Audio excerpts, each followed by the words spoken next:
Imagine você querer mandar o seu dinheiro para fora do país, fazer uma viagem ou qualquer outra coisa que você quisesse tirar o seu dinheiro do Brasil e mandar para fora, e do nada o governo anuncia que esse dinheiro vai ser sobretaxado de uma maneira muito surpreendente. Foi exatamente isso que aconteceu nos últimos dias aqui no Brasil, quando o governo anunciou o aumento do IOF de 0,38% para 3,5%. Nesse vídeo eu não quero me ater muito ao tamanho da mudança, mas ao princípio que vai levar você e eu a entendermos o quanto o Brasil ele não é um bom país para manter 100% do seu patrimônio. Então, como aqui a gente fala sobre finanças, negócios e investimentos à luz da palavra de Deus, é importante você entender que Eclesiastes 11 fala, por exemplo, de você diversificar os seus investimentos, porque você não sabe que crise que vai haver no mundo. Então você, como um bom investidor, não pode ter 100% do seu patrimônio aqui no nosso país, por mais que você o ame, assim como eu também. Antes da gente continuar, curta o vídeo, se inscreva no canal e ativa o sininho para que todos os vídeos novos que nós postarmos aqui notificar para você e aí você pegar o conteúdo de maneira mais fresca possível. Faça isso e com certeza vai agregar muito valor para a sua vida. Nos últimos dias, o governo federal anunciou uma medida que aumentava o IOF para as remessas internacionais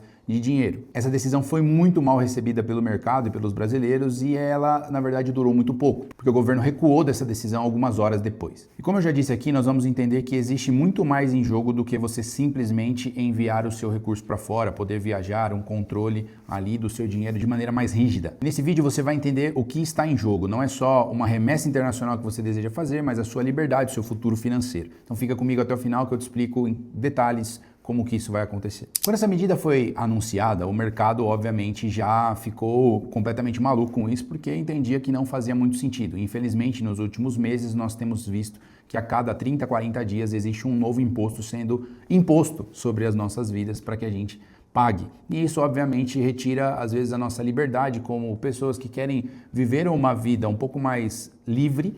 E aí a gente começa a se questionar se o Brasil é um bom país para se viver, se está realmente proporcionando para nós lucro. Muito provavelmente você já deve ter pensado algumas vezes em sair do Brasil, como eu já pensei, justamente porque existem todas essas canetadas que influenciam na nossa vida e nos trazem muito pouco retorno. Se eventualmente a gente conseguisse provar daquilo que é colocado para nós como imposto e isso retornasse para nós, talvez a gente ficasse aqui no Brasil com alegria, mas infelizmente nada retorna e a gente percebe que cada vez a nossa situação é sofrer mais com cada decisão dessa. E antes da gente continuar, eu quero dizer que talvez você tenha realmente um chamado para estar fora daqui, para ir embora, para buscar uma vida melhor. Mas não faça isso simplesmente pelo seu conforto, porque Deus não te chamou para ir e se movimentar por conforto, mas sim por propósitos. Então, às vezes, você só quer mudar de lugar porque a sua qualidade de vida aparentemente vai ser maior, só que às vezes Deus não está nisso. Então, ore muito antes, perceba se realmente faz sentido, busque conselhos em pessoas que podem realmente ajudar e agregar para você antes de tomar uma decisão tão importante como essa. E o ponto central e mais grave de toda essa situação que nós vivemos aqui no Brasil recentemente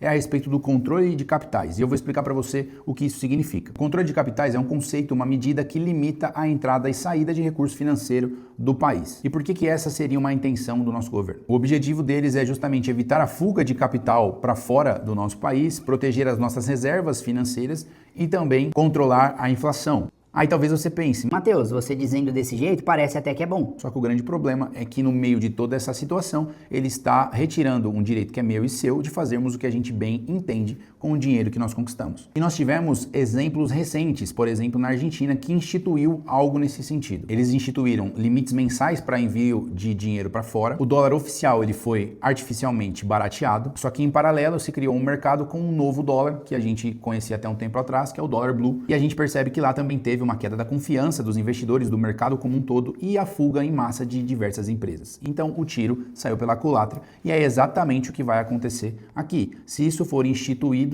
o dólar oficial cai, porém em questão de dias ou horas haverá um novo mercado paralelo de dólar aqui no Brasil. Imagine uma família argentina tentando pagar a faculdade do filho no exterior, mas simplesmente o banco não deixa eles enviarem mais que $200 por mês. Essa foi a realidade deles por um tempo e é o que quer se tornar a realidade nossa daqui para frente. Obviamente, igual eu disse, o governo recuou da decisão maior dos 3,5%, só que isso já demonstra que existe uma intenção do governo em fazer isso. O ano que vem, 2026, será um ano de eleição. Historicamente falando, o governo no poder sempre gasta demais e não se preocupa com nenhum tipo de gasto público que venha a ter para justamente financiar a sua reeleição. Sendo assim, o que acontece? O governo está procurando uma série de medidas para arrecadar mais, para justamente financiar esse próximo passo no ano que vem. Pode ser que muita coisa mude nesse cenário, mas é isso que está se pintando no Brasil daqui para frente. Também foram anunciadas algumas medidas em previdência, matando uma modalidade, por exemplo, de quem quer se proteger futuramente e ter uma aposentadoria digna, onde eles taxaram também aportes maiores do que R$50 mil nesse tipo de investimento. Em outras palavras, é como se o Brasil estivesse dizendo: quem quer se proteger da inflação e diversificar o seu patrimônio fora do país, nas maiores economias do mundo, e ao mesmo tempo se preparar para o futuro, tanto fora do país quanto dentro da nossa nação, não está sendo aprovado por nós, porque nós iremos taxar esses movimentos. A gente não precisa pensar muito para entender que esse governo não quer que você e eu nos planejemos financeiramente para o nosso futuro. O que eu tenho de boa notícia é que todos aqui, ou pelo menos a grande maioria, sabe que eu trabalho com finanças e eu estou disponível para a gente marcar uma reunião e eu te mostrar as melhores soluções para o seu perfil, investir fora do país e blindar o seu patrimônio de todas as nossas leis, a nossa economia, sendo que o Brasil não teria acesso ou influência sobre o seu patrimônio fora daqui. Então, se você tiver interesse, pode me chamar no Instagram, que a gente bate um papo e vê se faz sentido para você. Para a gente fazer um contraponto aqui no mundo, quais são os países hoje que controlam capital no mundo? Só para a gente poder entender um pouco mais de quem a gente está seguindo o rumo aqui e de quem a gente está se distanciando. Eu vou citar eles aqui para vocês. O primeiro deles, Coreia do Norte. Segundo, China, Nigéria, Rússia e Venezuela. Todos excelentes parâmetros para que a gente se torne bem parecido. Então já não precisa muito entender que a gente pode seguir por esse caminho. E o intuito aqui não é defender direita ou esquerda, porque eu sei que ambos têm diversos problemas. Esses dias eu conversei com uma cliente minha que trabalha em Brasília, no plenário, e ela me disse que muitas vezes o marido dela pergunta qual é o tipo de posição que ela tem, se ela é de direita ou de esquerda, e ela fala: eu vejo o que é podre dos dois, então eu não vou ter nenhum tipo de lado. Então eu não quero te deixar contra esse governo ou a favor de outro. Eu quero que você se conscientize financeiramente do que você deve fazer e proteja o seu patrimônio da melhor maneira possível. Esse é o meu compromisso com você aqui. As consequências de uma decisão como essa são fugas das empresas, o dólar paralelo, a perda da confiança, a crise dos investimentos. A gente não precisa ser muito gênio para entender que é uma decisão que não é acertada para o nosso país. Se você fosse um investidor internacional e olhasse para o Brasil como uma opção dos seus investimentos, só para você entender e ter uma noção, o Japão, por exemplo, ele tem uma taxa de juros zero. O que muito investidor institucional, investidor com bilhões de dólares faz, por exemplo, é pegar esse dinheiro do Japão, que tem juros zero, e investir aqui no Brasil a 14,75, que é a nossa Selic. Então imagina, ele pega um dinheiro a custo zero, investe aqui, ganha 14% e depois paga o empréstimo lá. Isso fazendo com que novos recursos entrem aqui no Brasil, fomentem a economia, faça com que o dólar baixe, a inflação também diminua, porque todas as vezes que o dólar cai, a inflação diminui. E isso, de certa forma, acaba fazendo com que o nosso país gire a economia. Agora, se coloque no lugar desse investidor, pensando em todo esse caos econômico, político e de decisões que é o nosso país. Você faria essas operações? Muito provavelmente não.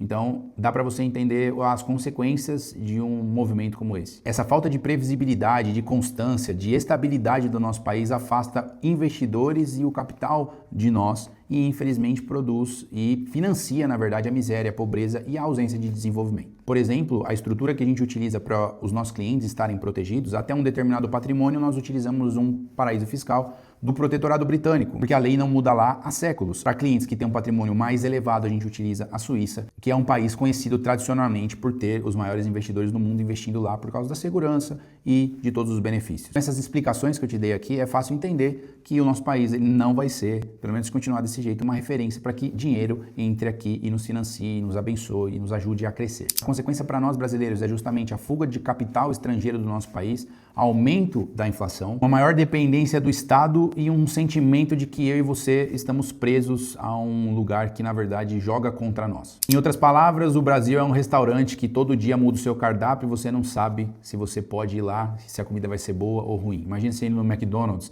e a cada dia ter um novo sabor, um novo padrão. Você não iria voltar lá muitas vezes, porque você não sabe se eles vão manter o nível de qualidade. Assim, infelizmente, é a nossa nação. Talvez você esteja dizendo: nossa, o Matheus está arrebentando com o nosso país. E na verdade a gente sabe o poder que tem as nossas palavras. Então, ao mesmo tempo que você pode diversificar o seu patrimônio e tomar decisões naturais, acima de tudo também tome decisões espirituais. Enquanto Deus te mantiver aqui, abençoe o nosso país, ore pelos nossos governantes, abençoe as suas autoridades, porque é isso que a Bíblia nos ensina a fazer. Sobre esse conteúdo que nós estamos fazendo aqui, eu gostaria de ouvir a sua opinião. Se você está gostando, se esse conteúdo agregou para você, então você pode ficar na liberdade de comentar aqui embaixo, agregar algum valor e também sugerir algum tipo de vídeo que você gostaria de entender um pouco mais a respeito de padrões bíblicos e espirituais relacionados ao mercado financeiro. Vai ser um prazer ouvir e responder cada um de vocês. A decisão, então, final desse vídeo é justamente deixar esse versículo aqui. O Senhor é quem te guarda, Ele te protegerá de todo o mal. Não é uma teologia triunfalista, é dizendo que para nós existe um livramento, uma direção, um discernimento disponível para mim e para você. Ore pela nossa nação, porque a gente sabe que nós não vivemos dias fáceis, mas Deus tem o socorro para cada um de nós. Se você tem uma esperança, não em mim, não naquilo que eu estou trazendo, mas em Deus e naquilo que Ele vai te dizer. Deus abençoe e até o próximo vídeo.